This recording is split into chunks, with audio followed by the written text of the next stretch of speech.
اعوذ باللہ من الشیطان الرجیم بسم اللہ الرحمن الرحیم۔ ناظرین و سامعین السلام علیکم۔ امید ہے آپ خیریت سے ہوں گے اور ہماری ویڈیو سے مستفید ہو رہے ہوں گے۔ ناظرین معظم، ہماری یہ ویڈیو دختر شیر خدا حضرت زینب کبریٰ سلام اللہ علیہا کی ذات گرامی پر تیار کی گئی ہے۔ تو چلیے چلتے ہیں اپنی آج کی ویڈیو پر۔ ناظرین، حضرت زینب سلام اللہ علیہا یکم شعبان اور مشہور روایات کے مطابق 5 جمادی الاول ہجرت کے 5ویں یا 6 سال مدینہ منورہ میں اس دنیا میں تشریف لائیں۔ امام علی علیہ السلام اور حضرت زہرا سلام اللہ علیہا کی 5 اولادیں تھیں۔ امام حسن علیہ السلام، امام حسین علیہ السلام، حضرت زینب کبریٰ سلام اللہ علیہا، حضرت ام کلثوم سلام اللہ علیہا اور حضرت محسن علیہ السلام۔ جس وقت آپ کی دنیا میں تشریف آوری ہوئی، رسول اکرم صلی اللہ علیہ وآلہ وسلم مدینہ میں نہیں تھے۔ جناب فاطمہ سلام اللہ علیہا نے حضرت علی علیہ السلام سے بیٹی کا نام مبارک رکھنے کے لیے کہا تو حضرت علی علیہ السلام نے جواب میں فرمایا، میں آپ کے والد گرامی پر سبقت نہیں لے سکتا، ہم پیغمبر اکرم صلی اللہ علیہ وآلہ وسلم کے مدینہ میں وارد ہونے تک انتظار کریں گے۔ ناظرین، جب رسول اکرم صلی اللہ علیہ وآلہ وسلم تشریف لائے اور انہیں بچی کی ولادت کی خبر سنائی گئی تو فرمایا، زہرا کی اولاد میری اولاد ہے، لیکن ان کے بارے میں خداوند عالم فیصلہ لینے والا ہے۔ اس کے بعد جبرائیل امین نازل ہوئے اور سلام کے بعد عرض کیا کہ خدا آپ پر سلام بھیجتا ہے اور فرماتا ہے کہ اس بیٹی کا نام زینب رکھیے۔ رسول خدا نے حضرت زینب کو آغوش میں لیا اور فرمایا، سب اس بچی کا احترام کریں کیونکہ یہ خدیجۃ الکبریٰ سلام اللہ علیہا کی شبیہ ہے۔ ناظرین، حقیقت بھی یہی ہے کہ جس طرح حضرت خدیجہ سلام اللہ علیہا نے اسلام کے نشر ہونے میں اپنے احسانات کا سکہ جما دیا، اسی طرح حضرت زینب کبریٰ سلام اللہ علیہا نے کربلا کے میدان سے اشہد ان لا الہ الا اللہ کی وہ صدا بلند کی کہ قیامت تک کوئی یزید توحید اور اسلام کو اپنا کھلونا نہ بنا سکے گا۔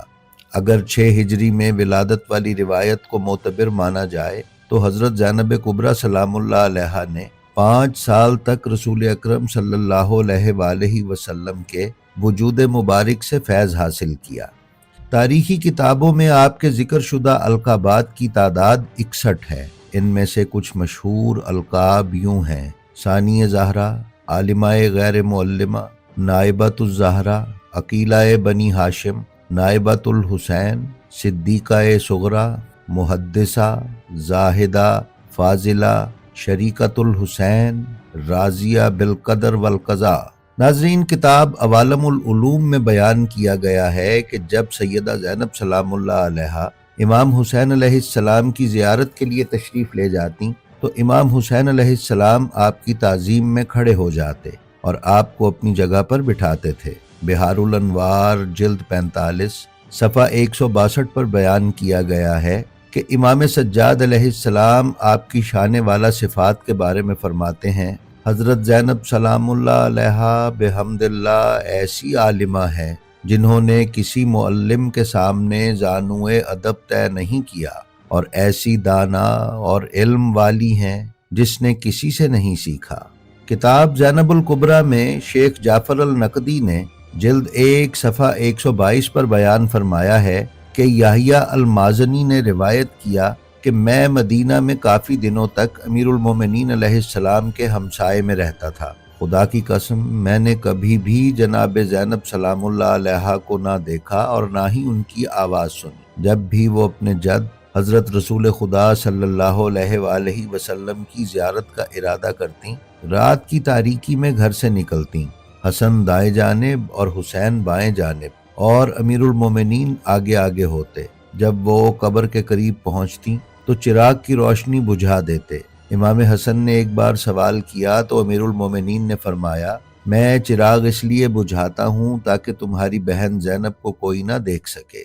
روایات میں ہے کہ حضرت زینب سلام اللہ علیہا کے اس دنیا میں تشریف لانے کے بعد ایک دن حضرت فاطمۃ الزہراء سلام اللہ علیہا اپنے بابا رسول خدا صلی اللہ علیہ وآلہ وسلم کے پاس آئیں اور ان سے فرمایا، اے میرے بابا، میں زینب میں ایک عجیب چیز مشاہدہ کرتی ہوں۔ تو رسول خدا نے فرمایا وہ کیا ہے؟ تو حضرت فاطمہ الزہرا سلام اللہ علیہا نے فرمایا جب تک حسین گھر نہیں آ جاتا زینب بے چین رہتی ہے اور روتی رہتی ہے، اور جب حسین گھر میں آ جائے تو زینب اپنے بھائی حسین کی طرف رخ کر لیتی ہے اور دیر تک اپنے بھائی کو دیکھتی رہتی ہے۔ جب جناب رسول خدا صلی اللہ علیہ وآلہ وسلم نے یہ بات سنی تو انہوں نے بے اختیار رونا شروع کر دیا اور فرمایا مجھے جبرائیل نے ان مصائب کے بارے میں بتایا ہے جو حسین اور زینب پر ڈھائے جائیں گے۔ ناظرین، آیت اللہ سید محمد کاظم قزوینی نے اپنی کتاب حضرت زینب کبریٰ سلام اللہ علیہا ولادت سے رحلت تک میں بیان فرمایا ہے کہ حضرت زینب سلام اللہ علیہا کے بچپن کے واقعات میں سے ایک واقعہ یہ ہے کہ ایک روز جناب زینب نے اپنے بابا سے سوال کیا، بابا جان کیا آپ ہم سے محبت کرتے ہیں؟ امام علیہ السلام نے فرمایا بھلا میں تم سے محبت کیوں نہ کروں جبکہ تم میرے میوائے دل ہو۔ تو جناب زینب کبریٰ سلام اللہ علیہا نے کہا بھلا ایک دل میں دو محبتیں کیسے جمع ہو سکتی ہیں کہ اللہ سے بھی محبت ہو اور اولاد سے بھی؟ پھر خود ہی جواب دیا بابا جان شاید آپ کی مراد محبت اللہ تعالیٰ کے لیے اور شفقت ہمارے لیے ہو۔ ناظرین، جب حضرت زینب سلام اللہ علیہا بڑی ہوئیں تو حضرت امیر المومنین علیہ السلام نے ان کی شادی اپنے بھتیجے عبداللہ ابن جعفر طیار کے ساتھ کر دی اور ان کا حق مہر حضرت فاطمہ سلام اللہ علیہا کے حق مہر کی طرح 480 درہم قرار دیا۔ حضرت امیر المومنین علیہ السلام نے حق مہر کی رقم اپنے ذاتی مال سے جناب عبداللہ ابن جعفر طیار کو ہبہ کی۔ جناب عبداللہ ان لوگوں میں شامل ہیں کہ جنہیں تاریخ سخاوت، اعلیٰ نسب اور بلند ایمان کے حوالے سے جانتی ہے، اور بہت زیادہ سخاوت کی وجہ سے لوگ آپ کو بحر الجود کے لقب سے یاد کرتے تھے۔ جناب عبداللہ وہ پہلے مسلمان ہیں جو حبشہ میں پیدا ہوئے۔ حضرت جعفر طیار کی شہادت کے بعد رسول خدا صلی اللہ علیہ وآلہ وسلم نے حجام کو بلایا اور جناب جعفر طیار کے بیٹوں کے بال ترشوائے اور فرمایا محمد ہمارے چچا ابو طالب کی طرح ہے اور عبداللہ صورت و سیرت میں میرے مشابہ ہے۔ پھر اس کے بعد رسول خدا صلی اللہ علیہ وآلہ وسلم نے جناب عبداللہ کا ہاتھ تھام کر فرمایا اے اللہ جعفر کے گھر والوں کی نگہبانی فرما اور عبداللہ کے ہاتھ میں برکت ڈال۔ رسول خدا صلی اللہ علیہ وآلہ وسلم نے یہ دعا 3 مرتبہ دہرائی۔ اس کے بعد جناب اسما آئیں اور اپنے شوہر جناب جعفر طیار کو یاد کرنے لگیں تو اس وقت رسول خدا صلی اللہ علیہ وآلہ وسلم نے فرمایا خدا تعالیٰ تمہیں اس عائلہ کی دیکھ بھال پر اجر عطا کرے گا اور دنیا و آخرت میں ان سب کا ولی و سرپرست میں ہوں۔ یہ روایت تاریخ ذہبی جلد 3 صفحہ 356 پر ملاحظہ کی جا سکتی ہے۔ ناظرین، جب امیر المومنین علیہ السلام جنگ جمل سے فارغ ہو کر بصرہ سے کوفہ پہنچے اور ایک مکان میں رہائش پذیر ہوئے تو اپنے اہل و عیال کو مدینہ سے کوفہ کی طرف بلایا۔ جتنی سید زادیاں مدینہ سے ہجرت کر کے کوفہ تشریف لائیں ان میں سے ایک بی بی زینب کبریٰ سلام اللہ علیہا بھی تھی، کیونکہ جناب زینب سلام اللہ علیہا کے شوہر حضرت عبداللہ ابن جعفر حضرت علی علیہ السلام کے ایک لشکری کی حیثیت سے پہلے ہی بصرہ جا چکے تھے۔ بہت سی احادیث اور تاریخی کتب سے یہ معلوم ہوتا ہے کہ امیر المومنین حضرت علی علیہ السلام کوفہ میں ایک مدت گزارنے کے بعد دارالعمارہ تشریف لے گئے۔ دارالعمارہ وہ مکان ہوتا ہے جسے امیر شہر کے لیے تیار کیا جاتا ہے۔ جب امیر المومنین علیہ السلام کوفہ تشریف لائے تو اس وقت کوفہ کا کوئی امیر یا حاکم نہیں تھا۔ جب آپ کی اولاد جو کہ شادی شدہ تھی تشریف لائی تو انہیں رہائش کے لیے مختلف کمرے درکار تھے، لہٰذا انہیں دارالعمارہ کے انہی کمروں میں رہائش دی گئی اور جناب زینب سلام اللہ علیہا کو بھی اپنے شوہر کے ساتھ رہنے کے لیے ایک کمرہ ملا جس میں بی بی اور ان کے بچوں نے کئی سال گزارے۔ ناظرین، کتابوں میں حضرت زینب سلام اللہ علیہا کی 5 اولادیں تحریر ہوئی ہیں: جناب علی، جناب اون، جناب محمد، جناب عباس اور جناب ام کلثوم۔ حضرت زینب سلام اللہ علیہ کے بیٹے جناب علی کو تاریخ میں زینبی کے نام سے یاد کیا جاتا ہے۔ خدا نے علی زینبی کو کثیر اولاد عطا کی اور ان کی نسل اب تک باقی ہے۔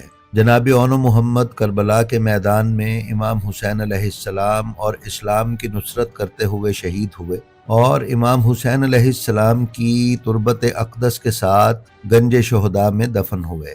ناظرین، حضرت زینب کی اپنے چچا کے بیٹے حضرت عبداللہ ابن جعفر سے شادی کے بعد ایک دن امام حسین علیہ السلام کا دل اپنی بہن سے ملنے کے لیے بہت بے قرار ہوا۔ امام حسین علیہ السلام جب اپنی بہن کو ملنے کے لیے ان کے گھر پہنچے تو انہوں نے دیکھا کہ حضرت زینب سلام اللہ علیہ اپنے گھر کے صحن میں سو رہی ہیں اور دھوپ ان پر پڑ رہی ہے۔ جب امام حسین علیہ السلام نے یہ منظر دیکھا تو وہ خود اپنی بہن کے پاس ان پر سایہ کر کے کھڑے ہو گئے۔ جب حضرت زینب سلام اللہ علیہ کی آنکھ کھلی اور اپنے بھائی کو اس طرح کھڑے ہوئے دیکھا تو فرمایا، اے میرے بھائی، اے میری آنکھوں کی ٹھنڈک، کیا آپ خود مجھ پر سایہ کر کے کھڑے رہے؟ ناظرین، یہ واقعہ حضرت زینب سلام اللہ علیہ کے ذہن میں نقش ہو گیا، اور جب عاشور کے دن امام حسین علیہ السلام کو شہید کیا گیا اور ان کا لاشا دھوپ میں پڑا رہا تو بی بی زینب سلام اللہ علیہ لاشے پر تشریف لائیں اور دھوپ کے رخ پر کھڑے ہو کر بھائی پر سایہ کیا۔ ناظرین، روایات میں ہے کہ ایک دن امام حسین علیہ السلام قرآن مجید کی تلاوت فرما رہے تھے۔ اسی اثناء میں حضرت زینب سلام اللہ علیہ تشریف لے آئیں۔ امام حسین نے جو ہی اپنی بہن کو دیکھا تو ہاتھوں میں قرآن کو لیے ہوئے اپنی بہن کے احترام میں کھڑے ہو گئے۔ اس روایت کو پڑھنے کے بعد اگر یوں کہا جائے تو بے جانا ہوگا کہ جس عظیم ہستی کے احترام میں قرآن ناطق اور قرآن صامت دونوں ہی کھڑے ہو جائیں، اس ہستی کا نام زینب بنت علی ہے۔ آپ روایت و بیان حدیث کے رتبے پر فائز تھیں، چنانچہ محمد بن عمر، عطا بن صائب، فاطمہ بنت الحسین اور دیگر نے آپ سے حدیثیں نقل کی ہیں۔ ناظرین، یہ تھی ہماری آج کی ویڈیو۔ ہمیں امید ہے یہ آپ کو پسند آئی ہوگی۔ اگر آپ ہمارے چینل بلینڈ آف ہسٹری پر نئے ہیں تو برائے مہربانی اسے سبسکرائب کر لیں اور اس کے بیل آئیکن پر کلک کر کے آل نوٹیفیکیشنز کی سیٹنگ کا انتخاب کر لیں تاکہ آپ ہمارے کسی ویڈیو سے محروم نہ رہ سکیں۔ اس کے ساتھ ہی ساتھ ہمارا جو ویڈیو آپ کو پسند آئے اس کا لنک اپنے حلقہ احباب میں شیئر کرنا نہ بھولیں۔ ہم آپ سے درخواست کرتے ہیں کہ اپنا اور اپنے متعلقین کا بے حد خیال رکھیں اور خلق خدا میں آسانیاں تقسیم کرتے رہیں۔ خدا آپ کا حامی و ناصر ہو۔ السلام علیکم۔